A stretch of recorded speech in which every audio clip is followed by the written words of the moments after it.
જય માતાજી મિત્રો આજે આપણે પહોંચી ચૂક્યા છીએ અતિ પ્રાચીન એવી ઈડર નગરીમાં। મિત્રો ઈડરની નજીક આવેલું કર્ણનાથ મહાદેવ, જેને કર્ણનાથ મહાદેવ તરીકે પણ ઓળખવામાં આવે છે, એ ખૂબ જ પ્રાચીન અને પૌરાણિક શિવ મંદિર છે।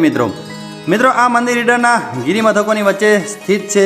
માન્યતા મુજબ અહીં મહર્ષિ કર્ણવાએ તપસ્યા કરી હતી, જેના કારણે આ શિવલિંગને કર્ણનાથ મહાદેવ તરીકે પણ ઓળખવામાં આવે છે। મિત્રો આ મંદિર પણ અતિ પ્રાચીન અને સ્વયંભૂ શિવલિંગ છે એવું માનવામાં આવી રહ્યું છે। મિત્રો આવા જ સુંદર અને સરસ વિડીયો અમે તમને આગળ પણ બતાવવાના છીએ, અને આ વિડીયોનો લોંગ વિડીયો અમે અમારી ચેનલમાં પૂરી માહિતી સાથે મૂકવાના છીએ। તો અમારી હારે જોડેલા રહેશો, બનેલા રહેશો, અને ઓની ટોટલ હિસ્ટ્રી અમે તમને આગળ બતાવવાના છીએ અમારા લોંગ વિડીયોમાં। તો મિત્રો અમને ફૂલ સપોર્ટ કરજો, અને અમારી ચેનલને લાઇક અને સબસ્ક્રાઈબ કરજો, અને અમારી ચેનલને મિત્રો શેર કરજો।